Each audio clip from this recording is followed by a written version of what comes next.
ಇನ್ನೂ ಜೋ ಕೊಡ್ಲಾ? ರಾಜ,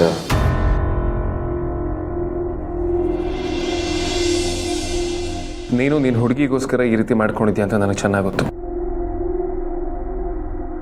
ನಾನು ಯಾರನ್ನು ಬೈಯೋದಕ್ಕೆ ಹೋಗೋದಿಲ್ಲ, ಆದರೆ ನಿನ್ನನ್ನು ಅಮ್ಮನ್ನ ಈ ರೀತಿ ನೋಡೋದಕ್ಕೆ ನನಗಲ್ಲಿ ಆಗ್ತಿಲ್ಲ ಕಣೋ. ವಿಕ್ರಾಂತ್, ಆ ಹುಡುಗಿ ಯಾರು ಅಂತ ಹೇಳು.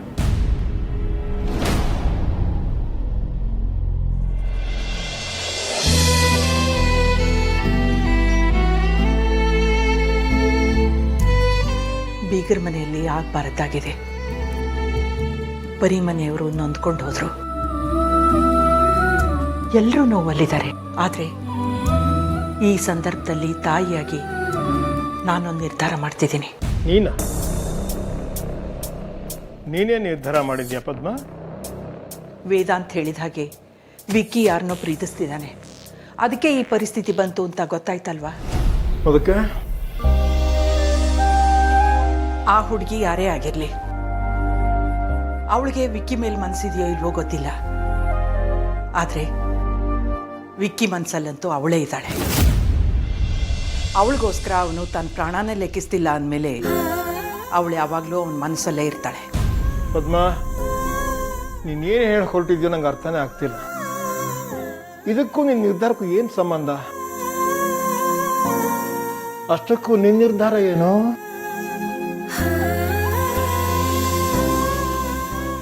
ಮದುವೆ ಅನ್ನೋದು ಎರಡು ಮನಸ್ಸುಗಳು ಒಂದಾಗೋ ಪ್ರಕ್ರಿಯೆ ರೀ. ವಿಕ್ಕಿ ಮನಸ್ಸಲ್ಲಿ ಅವಳೇ ಇದ್ದಾಳೆ ಎನ್ನುವಾಗ ಆ ಕೂಪಕ್ಕೆ ನನ್ನ ಮಗಳನ್ನ ತಳ್ಳೋಕೆ ನಾನಂತೂ ರೆಡಿ ಇಲ್ಲ. ಹೀಗಿರೋವಾಗ ಸಾರಿಕಾ ವಿಕ್ಕಿ ಎಂಗೇಜ್ಮೆಂಟ್ ಮಾಡೋದು ಸರಿ ಇರಲ್ಲ. ಈ ವಿಷಯನ ಸಮಯ ನೋಡಿ ಬೀಗ್ರ ಹತ್ರ ನೀವೇ ತಿಳಿಸ್ಬಿಡಿ. ಅಮ್ಮ,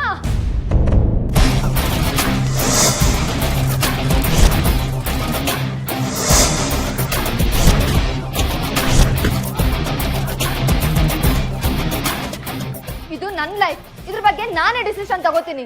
ಇನ್ಯಾರು ಇದ್ರಲ್ಲಿ ಮೂಗ್ ತೋರ್ಸೋದು ನನಗಿಷ್ಟ ಆಗಲ್ಲ. ನಾನು ವಿಕಿನ ಮದುವೆ ಆಗೋದು, ಅವ್ರ ಜೊತೆನೆ ನನ್ನ ಎಂಗೇಜ್ಮೆಂಟ್ ನಡೆಯುತ್ತೆ.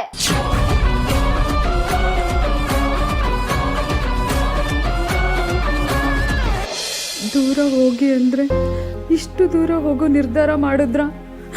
ಅವತ್ತು ಸಾಯ್ತೀನಿ ಅಂದರೆ ಎಲ್ಲರೂ ಹೇಳೋ ಥರ ಸುಮ್ಮನೆ ಹೇಳ್ತಿದ್ದೀರಾ ಅಂತ ಅಂದ್ಕೊಂಡೆ. ನೀವು ಅದನ್ನೇ ನಿಜ ಮಾಡ್ತೀರಾ ಅಂತ ನಾನು ಅಂದ್ಕೊಂಡಿರಲಿಲ್ಲ. ಅಕ್ಕ, ಎಷ್ಟು ಅಂತ ಅಳ್ತೀಯೇ? ವಿಕ್ಕಿ ಪ್ರಾಣಕ್ಕೆ ಏನು ತೊಂದರೆ ಇಲ್ಲ ಅಂತ ಗೊತ್ತಾಯ್ತಲ್ವಾ? ನೀನು ಅಳು ನಿಲ್ಸಕ್ಕೆ ಏನು ಮಾಡಬೇಕು ಅಂತನಾದ್ರೂ ಹೇಳು. ಹೋಗಿ ಎಲ್ಲರ ಹತ್ರ ವಿಕ್ಕಿನ ಪ್ರೀತಿಸ್ತಿರೋ ಹುಡುಗಿ ನಮ್ಮ ಅಕ್ಕನೇ ಅಂತ ಹೇಳ್ಬಿಡ್ಲಾ? ಅವರಿಬ್ರು ತುಂಬಾ ನೋವಲ್ಲಿದ್ದಾರೆ, ಅವರಿಬ್ರನ್ನ ಒಂದ್ ಮಾಡಿ ಅಂತ ಕೇಳ್ತೀನಿ.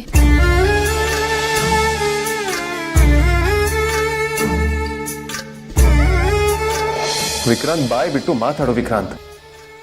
ನಾನು ಅವತ್ತಿಂದನೂ ಕೇಳ್ತಾನೆ ಇದ್ದೀನಿ, ಬಾಯಿ ಬಿಡಲ್ಲ ಅಂತೀಯಲ್ಲ. ನೀನು ಅವತ್ತೇ ಹೇಳಿದಿದ್ರೆ ಈ ಪರಿಸ್ಥಿತಿ ಬರ್ತಾನೆ ಇರಲಿಲ್ಲ.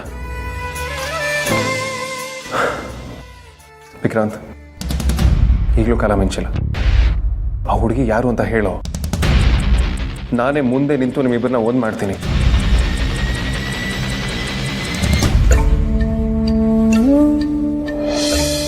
ನಿಮ್ಗೆ ಈ ವಿಷಯ ಹೇಳಿದ್ದೆ ತಪ್ಪಾಯ್ತು ಅನ್ನೋ ಥರ ಮಾಡಬೇಡ. ಅದು ಹಾಗಲ್ಲ ಅಕ್ಕ.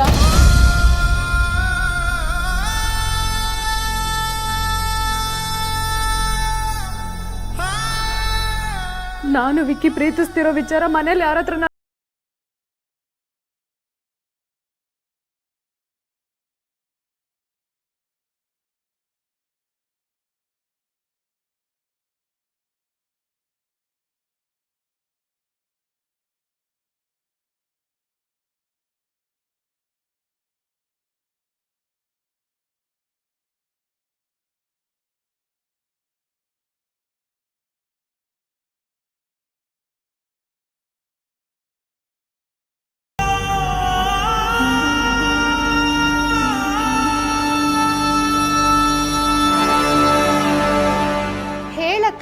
ಇಷ್ಟೊತ್ತಲ್ಲಿ ಗೂಬೆ ಹತ್ರ ಅದು ಕಣ್ಣೀರ್ ಹಾಕೊಂಡು ಆಣೆ ಮಾಡಿಸ್ಕೊಳ್ಳೋದೇನಿದೆ?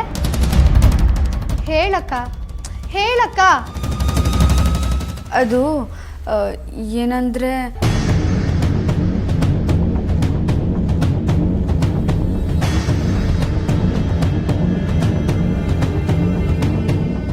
ಓ, ನೀವ್ ಹೇಳ್ದೆ ಇದ್ರೆ ನನಗೆ ಗೊತ್ತಾಗಲ್ವಾ? ನಾವ್ ಯಾರು? ಬೆರಳು ತೋರಿಸಿದ್ರೆ ಬಾಡಿನೇ ನುಂಗ್ಬಿಡ್ತೀವಿ ಅಂಥದ್ರಲ್ಲಿ ನಿಮ್ ಗುಟ್ಟು ನನಗೆ ಅರ್ಥ ಆಗಲ್ವಾ? ಇವಳು ಯಾವಾಗಲೂ ಫೇಸ್ಬುಕ್ಕು ಟಿಕ್ಟಾಕು ಇನ್ಸ್ಟಾಗ್ರಾಮ್ ಅಂತ ಕಳ್ದೋಗಿರ್ತಾಳೆ. ಅಲ್ಲಿ ಯಾರಿಗಾದ್ರೂ ತಗ್ಲಾಕೊಂಡು ಲವ್ವು ಗಿವ್ವು ಅಂತ ವಿಕ್ಕಿ ಥರ ಮಾಡ್ಕೊಳ್ಬಾರ್ದು ಅನ್ನೋತ್ತ ನಿನ್ ಚಿಂತೆ.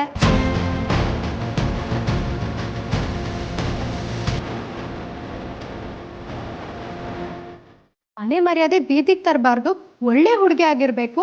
ಹಾಗೇನಾದ್ರೂ ಮಾತು ಮೀರಿದ್ರೆ ನನ್ನ ಮೇಲೆ ಆಣೆ ಅಂತಿದ್ದೆ ಅಲ್ವಾ?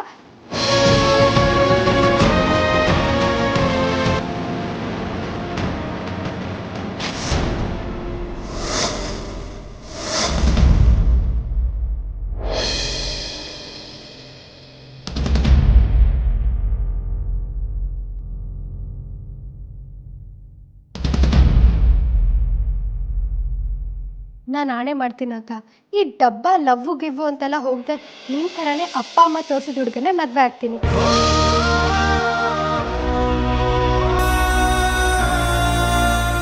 ಅಯ್ಯೋ ದೇವ್ರೆ, ಎಂಥ ಪರಿಸ್ಥಿತಿ ತಂದ್ಯಪ್ಪ.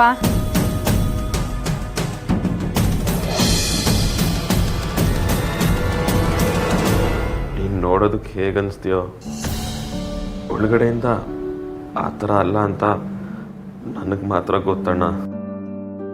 ಅಗ್ರಜ, ನೀನು ಹೊರಟ ಆಗಿರ್ಬೋದು, ನಿಂಗೆ ಹುಡುಗಿರ್ ಕಂಡ್ರೆ ಆಗದೆ ಇರ್ಬೋದು, ಆದರೆ ಪರಿಸ್ಥಿತಿ ಹದಗೆಟ್ಟೋದಾಗ ನಿನಗೆಲ್ಲ ಮರೆತು ಎಲ್ರಿಗಿಂತ ಸಾಫ್ಟ್ ಆಗ್ತೀಯ ಅಂತ ನನಗೊಬ್ಬನಿಗೆ ಗೊತ್ತಿರೋದು. ಕ್ರಾಂತ್, ಸುಮ್ಮನೆ ಏನೇನೋ ಹೇಳಿ ಮಾತು ಮರೆಸ್ಬೇಡ. ನಾನು ಸುಳ್ಳು ಹೇಳ್ತಿಲ್ಲ ಅಗ್ರಜ. ನಿನ್ನ ರೂಲ್ಸ್ನೆಲ್ಲ ಪಕ್ಕಕ್ಕಿಟ್ಟು ನೀನು ಹುಡುಗಿ ಯಾರು, ಅವಳು ಎಲ್ಲೇ ಇದ್ದರೂ ಕರ್ಕೊಂಬಂದು ನಿನಗೆ ಒಪ್ಸ್ತೀನಿ ಅಂದೆಲ್ಲ, ಅದಕ್ಕಿಂತ ಎಕ್ಸಾಂಪಲ್ ಬೇಕಾ? ನೀನು ಹೀಗೆ ಹೇಳಿದ್ದು ನನಗೆ ಖುಷಿ ಆಯಿತು. ನನ್ನ ಪ್ರಿನ್ಸಿಪಲ್ಸ್ ನನಗೆ, ಆದರೆ ನಿನ್ನನ್ನು ಈ ರೀತಿ ನೋಡೋದಕ್ಕೆ ನನಗಲ್ಲಾಗೋದಿಲ್ಲ ವಿಕ್ರಾಂತ್. ನೀನು ಮೊದಲಿನ ಥರ ಆಗ್ತೀಯ ಅನ್ನೋದಾದರೆ ನಾನೇನು ಬೇಕಾದರೂ ಮಾಡೋದಕ್ಕೆ ರೆಡಿ ಇದ್ದೀನಿ. ಹೇಳು, ಆ ಹುಡುಗಿ ಯಾರು? ಸಾರಿ ಅಗ್ರಜ, ಅದೊಂದು ವಿಷಯ ಮಾತ್ರ ನನ್ನನ್ನು ಕೇಳಬೇಡ, ನನ್ನಿಂದ ಹೇಳೋಕ್ಕಾಗಲ್ಲ. ಯಾಕೆ ಈ ರೀತಿ ಹಠ ಮಾಡ್ತಿದ್ಯಾ ವಿಕ್ರಾಂತ್? ನೀನು ಇವತ್ತು ಈ ಪರಿಸ್ಥಿತಿಗೆ ಅವಳೇ ತಾನೇ ಕಾರಣ. ನೀನು ಇಷ್ಟು ಒದ್ದಾಡ್ತಿರೋದು ಅವಳಿಂದನೇ ತಾನೆ. ನೋಡು, ನಾನು ಹಿಂಗೆ ಅವತ್ತು ಹೇಳಿದೆ, ಇವತ್ತು ಹೇಳ್ತಾ ಇದ್ದೀನಿ, ನಾನೇ ಮುಂದೆ ನಿಂತು ನಿಮ್ಮಿಬ್ಬರನ್ನ ಒಂದು ಮಾಡ್ತೀನಿ. ಅವಳು ಯಾರು ಅಂತ ಹೇಳು. ನಾನು ಅವಳು ಯಾರು ಅಂತ ಹೇಳಿದ್ರೆ ನೀನು ಅವ್ರ ಮನೆಗೆ ಹೋಗಿ ವಿಚಾರಿಸ್ತೀಯ, ಆಗ ವಿಷಯ ಎಲ್ಲರಿಗೂ ತಿಳಿಯುತ್ತೆ. ವಿಕ್ರಾಂತ್ ವಸಿಷ್ಠ ಒಂದು ಹುಡುಗಿಗೋಸ್ಕರ ಸೂಸೈಡ್ ಮಾಡ್ಕೊಂಡ ಅಂತ ನ್ಯೂಸ್ ಆಗೋದು ನನಗೆ ಇಷ್ಟ ಇಲ್ಲ. ಆ ಥರ ಎಲ್ಲ ಏನೂ ಆಗೋದಿಲ್ಲ ವಿಕ್ರಾಂತ್, ಟ್ರಸ್ಟ್ ಮೀ. ಅಗ್ರಜ, ಅವಳು ನನಗೆ ದಕ್ಕಲ್ಲ ಅಂತ ನನಗೆ ಗೊತ್ತಾಗೋಯ್ತು. ನಾನು ಅವ್ರನ್ನ ಪ್ರೀತಿಸ್ತಿದ್ದೆ, ಅವ್ರ ಮನಸ್ಸಲ್ಲೂ ನಾನು ಇದ್ದೆ ಅನ್ನೋದನ್ನು ಬಿಟ್ಟರೆ ನನ್ನ ಈ ಪರಿಸ್ಥಿತಿಗೆ ಅವ್ರ ಕಾರಣ ಅಂತೂ ಅಲ್ವೇ ಅಲ್ಲ. ನನ್ನ ಲೈಫು, ನನ್ನ ನೋವು, ಇದನ್ನೆಲ್ಲ ಸಿಂಗಲ್ ಆಗಿ ನಾನೇ ಡೀಲ್ ಮಾಡಬೇಕಣ್ಣ.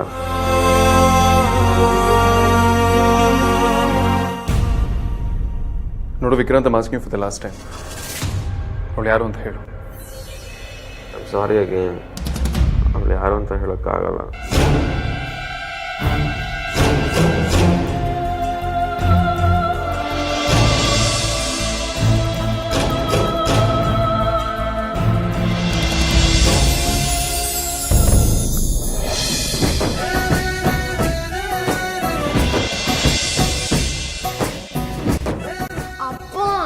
ಸಾಕಪ್ಪ, ಸ್ಕೂಲಲ್ಲಿ ಯಾರು ಎಣ್ಣೆ ಹಚ್ಕೊಳ್ಳಲ್ಲ ಗೊತ್ತಾ?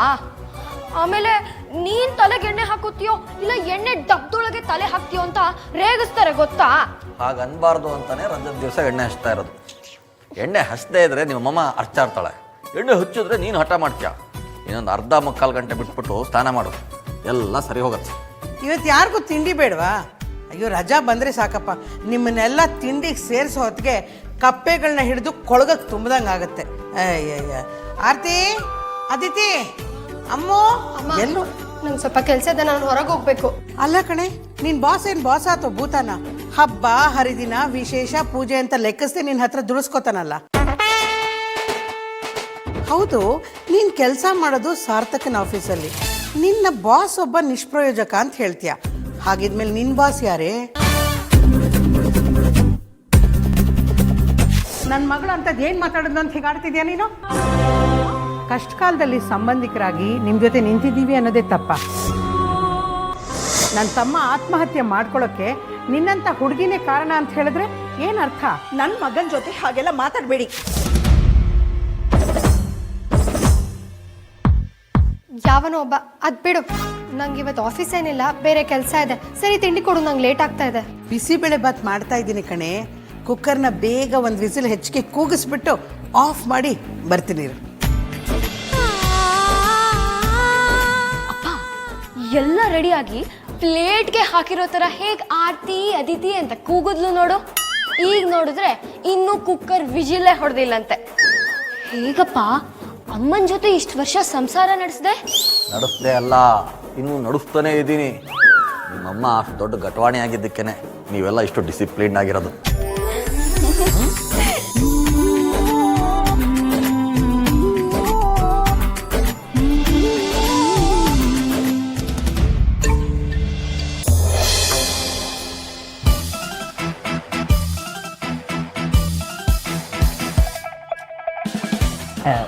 ಬಾಸ್, ವಿಕ್ರಾಂತ್ ಅವ್ರ ಬಗ್ಗೆ ಗೊತ್ತಾಯಿತು. Sorry boss. ಇವಾಗ ಹೇಗಿದ್ದಾರೆ boss? It's okay, is feeling better. ನಾನು ಹೇಳಿದಂತಂದ್ರ? ಹಾಂ ಬಾಸ್. ಇದು ವಿಕ್ರಾಂತ್ ಅವ್ರ ಕಾಲ್ ಲಿಸ್ಟು. ನೆಟ್ವರ್ಕ್ ಕಂಪನಿಯಿಂದ ಇದನ್ನು ತೊಗೊಂಬರೋದು ಸ್ವಲ್ಪ ಕಷ್ಟನೇ ಆಯಿತು. ಆದರೆ ನಾವು ನಿಮ್ಮ ಹೆಸರು ಯೂಸ್ ಮಾಡಿದ್ವಿ. ಎಲ್ಲರೂ ನಿಮ್ಮ ಜೊತೆ ಚೆನ್ನಾಗಿರಬೇಕು ಅಂತ ಇಷ್ಟಪಡ್ತಾರಲ್ವ ಬಾಸ್? ನಿಮ್ಮ ಹೆಸರು ಕೇಳ್ತಾ ಇದ್ದಂಗೆ ಮೇಲ್ ಮಾಡಿಬಿಟ್ರು. ಅಂದಂಗೆ ಇದರಲ್ಲಿ ವಿಕ್ರಾಂತ್ ಸರ್ಗೆ ಯಾರಿಂದ ಕಾಲ್ ಬಂದಿದೆ, ವಿಕ್ರಾಂತ್ ಸರ್ ಯಾರಿಗೆ ಕಾಲ್ ಮಾಡಿದ್ದಾರೆ ಅನ್ನೋ ಎಲ್ಲ ಡೀಟೇಲ್ಸ್ ಇದೆ. ಇದೆಲ್ಲ ಯಾಕೆ ಅಂತ ಕೇಳ್ಬೋದಾ ಬಾಸ್?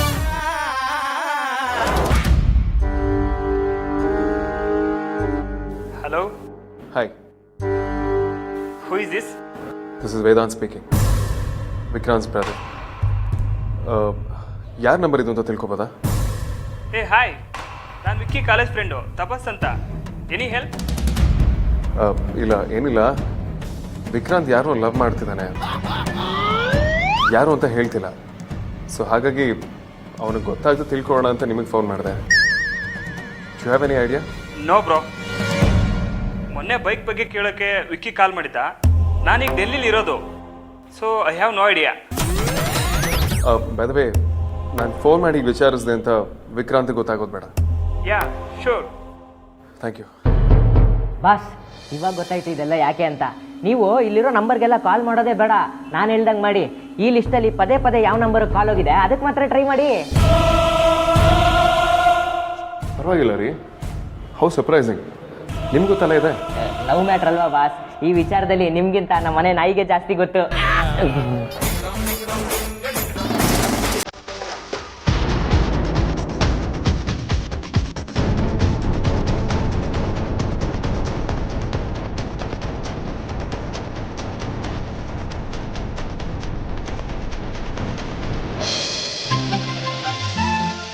ರೀ, ಲಗ್ನ ಪತ್ರಿಕೆ ಕತೆ ಏನಾಯ್ತು ಅಂತ ಹೋಗಿ ನೋಡ್ಬೋದಲ್ವಾ? ಇವತ್ತು ರಜಾ ತಾನೆ? ನೀನು ಹೇಳೋದು ಕರೆಕ್ಟು, ಆದರೆ ನಮಗೆ ರಜಾ ಇದ್ದಂಗೆ ಪ್ರಿಂಟಿಂಗ್ ಪ್ರೆಸ್ಗೂ ರಜಾ ಇರುತ್ತಲ್ವಾ? ಅಯ್ಯೋ, ನೀವು ಬರ್ತಾ ಬರ್ತಾ ಸೋಂಬೇರಿ ಆಗ್ಬಿಟ್ರಿ. ನೀವೇನು ಪ್ರೆಸ್ಸಿಗೆ ಹೋಗಬೇಕಾಗಿಲ್ಲ. ಅದ್ರ ಓನರು ನಂದೀಶಣ್ಣ ಇದ್ದಾರಲ್ಲ, ಅವ್ರ ಮನೆಗೆ ಹೋಗಿ ಎಷ್ಟಾಗತ್ತೆ, ಏನು ಕತೆ, ಜಾಸ್ತಿ ಪ್ರಿಂಟ್ ಮಾಡಿಸಿದ್ರೆ ಡಿಸ್ಕೌಂಟ್ ಕೊಡ್ತಾರೆ ಅಂತೆಲ್ಲ ಕೇಳ್ಕೊಂಡು ಬರ್ಬೋದು ತಾನೇ. ವಾರಕ್ಕೊಂದಿನ ರಜಾ, ಆರಾಮಾಗಿ ಕಾಲ ಕಳೆಯೋಣ ಅಂದರೆ ಬಿಡೋದೇ ಇಲ್ಲ ಅಂತೀಯಲ್ಲ. ಎಲ್ಲ ಮುಗಿಸ್ಕೊಂಡು ಬಂದ್ಬಿಟ್ರೆ ಆರಾಮವಾಗಿ ಇರ್ಬೋದು ರೀ. ಕೊನೆ ತನಕ ಉಳಿಸ್ಕೊಂಡ್ರೆ ಟೆನ್ಷನ್ ಆಗುತ್ತಪ್ಪ. ತಲೆ ಒಳಗೆ ಏನಾದರೂ ಒಂದು ಹೊಕ್ಬಿಟ್ರೆ ಆಗ ತನಕ ಬಿಡೋದಿಲ್ಲ. ನೀವು ಹೋಗ್ರಿ, ಎಷ್ಟು ಮಾತಾಡ್ತೀರಾ? ಫೋನ್ ಅಟೆಂಡ್ ಮಾಡ್ಬಿಟ್ಟು. ಅಯ್ಯೋ, ನಾನು ನೋಡ್ತೀನಿ, ನೀವು ಹೋಗ್ರಿ. ಏನಮ್ಮ ನೀನು ಇವತ್ತು ಮೊಸರು ಬಜ್ಜಿ ಮಾಡಿಲ್ಲ? ಅಪ್ಪ ಜೊತೆ ಮಾತಾಡ್ತಾ ನಿಂತ್ಕೊಂಡ್ರೆ ನಿನ್ ಟೈಮ್ ಹೋಗೋದೇ ಗೊತ್ತಾಗಲ್ಲ ಅಲ್ವಾ? ಇವಳೊಬ್ಳು ಎಲ್ಲದಕ್ಕೂ ಮೊಸರು ಬಜ್ಜಿ ಬೇಕು. ಬೂಂದಿ ಮಾಡಿದೀನಿ, ಸಾಕಾಗಲ್ವೇನೆ? ತಿನ್ನು, ಫೋನ್ ನೋಡ್ಬೇಕು ನಾನು. ನಾನು ನೋಡ್ತೀನಿ, ನಿನ್ ಮೊಸರು ಬಜ್ಜಿ ಮಾಡಿ. ಏನಪ್ಪ ಹೇಳು? ಹಲೋ ಹಲೋ, ಯಾರು ಬೇಕು? ಹುಡುಗಿನೇ ಮಾತಾಡ್ತಿದ್ದಲ್ಲ. ಜಾಸ್ತಿ ಕಾಲ್ ಈ ಲ್ಯಾಂಡ್ಲೈನ್ಗೆ ಹೋಗಿದೆ ಅಂದಮೇಲೆ ನನಗೆ ಸರಿಯಾಗಿದೆ. ಕಟ್ ಮಾಡೋಕ್ಕೆ ಮುಂಚೆ ಅಡ್ರೆಸ್ ತಿಳ್ಕೊಬೇಕು. ಹಲೋ ಹಲೋ ಹಲೋ, ನಾವು ಪಾಸ್ಪೋರ್ಟ್ ಆಫೀಸಿಂದ ಕಾಲ್ ಮಾಡ್ತಾ ಇದ್ದೀವಿ. ಅಡ್ರೆಸ್ ವೆರಿಫಿಕೇಶನ್ ಮಾಡಬೇಕಿತ್ತು. ನಿಮ್ಮ ಅಡ್ರೆಸ್ ಹೇಳ್ತೀರಾ? ಇವತ್ತು ಗೌರ್ಮೆಂಟ್ ಹಾಲಿಡೇ, ಯಾವ ಆಫೀಸು ಓಪನ್ ಇರಲ್ಲ. ಇವನು ಅಡ್ರೆಸ್ ವೆರಿಫಿಕೇಶನ್ ಅಂತಿದ್ದಾನಲ್ಲ, ಏನಿರ್ಬೋದು ವಿಷಯ? ಹಲೋ, ಕೇಳಿಸ್ತಿದ್ಯಾ? ಹಲೋ, ನಮ್ಮ ಮನೆ ಚೋಟು ಆಧಾರ್ ಕಾರ್ಡ್ ಬಿಟ್ರೆ ನಾವಿನ್ ಯಾವುದಕ್ಕೂ ಅಪ್ಲೈನೇ ಮಾಡಿಲ್ಲ. ಪಾಸ್ಪೋರ್ಟ್ ಅಂತೆ, ಪಾಸ್ಪೋರ್ಟು. ಏಪ್ರಿಲ್ ಫುಲ್ ಮಾಡ್ತೀರಾ? ಇಡ್ರಿ ಫೋನು. ಯಾವುದೋ ಅಮೂಲ್ಯ ಥರದ್ದು ಓವರ್ ಆ್ಯಕ್ಟಿಂಗ್ ಇರಾಕಿ ಅನ್ಸುತ್ತೆ. ಏನಾದರೂ ಆಗಲಿ ಮೊದಲು ಅಡ್ರೆಸ್ ತಿಳ್ಕೊಬೇಕು. ಹಲೋ ಹಲೋ ಹಲೋ, ನಿಮ್ಮ ತಂದೆಯವರು ಅಪ್ಲೈ ಮಾಡಿದ್ದಾರೆ. ಅಡ್ರೆಸ್ ವೆರಿಫಿಕೇಶನ್ ಆಗಿಲ್ಲ ಅಂತಂದರೆ ಪಾಸ್ಪೋರ್ಟ್ ಸಿಗೋದಿಲ್ಲ. ಆಮೇಲೆ ನಾವು ಇನ್ಫಾರ್ಮ್ ಮಾಡಿಲ್ಲ ಅಂತ ನಮ್ಮ ಮೇಲೆ ಕಂಪ್ಲೇಂಟ್ ಮಾಡಬೇಡಿ. ನಮಗೆ ಚಮಕ್ಕು. ಯಾರೋ FM ಇಂದ ಬಕ್ರ ಮಾಡೋಕೆ ಟ್ರೈ ಮಾಡಿರ್ಬೋದಾ? ನಾವು ಕುರಿ ಆಗಬಾರ್ದು. ಒಳ್ಳೆ ಟೈಮ್ ಪಾಸು, ಚೆನ್ನಾಗಿ ಆಟಾಡ್ಸೋಣ. ಓ ಹೌದಾ, ನಮ್ಮ ತಂದೆ ಹೆಸರು ತಿರುಪತಿ ವೆಂಕಟರಮಣ ಅಂತ. ನಿಜವಾಗ್ಲೂ ಹಾಗೆಲ್ಲ ಹೆಸರಿಟ್ಕೋತಾರ?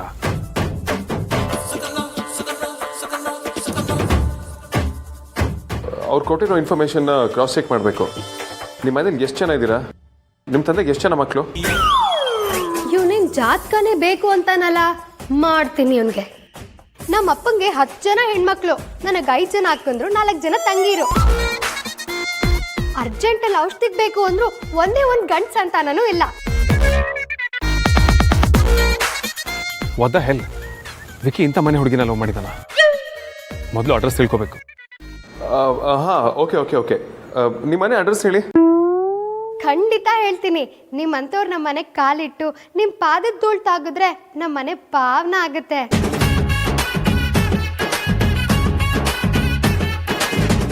ಅಡ್ರೆಸ್ ಹೇಳ್ತೀನಿ, ಬರ್ಕೊಳ್ಳಿ. ನಿಮಗೆ ಹರಿಶ್ಚಂದ್ರ ಘಾಟ್ ಗೊತ್ತಿರ್ಬೇಕಲ್ಲ. ನವರಂಗ ಕಡೆಯಿಂದ ಬಂದ್ರೆ ಸೀದಾ ಡೆಡ್ ಎಂಡ್ನಲ್ಲಿ ಒಂದು ಕಾರ್ಪೊರೇಷನ್ ಬೋರ್ಡ್ ಇದೆ. ಅಲ್ಲಿಂದ ಎಡಕ್ಕೆ ತಿರ್ಗಿದ್ರೆ ಮತ್ತೆ ಡೆಡ್ ಎಂಡು. ಮುಂದೆ ಹೋಗ್ಬಿಡ್ಬೇಡಿ, ಮೋರೆ ಬಿದ್ದೋಗ್ತೀರಾ.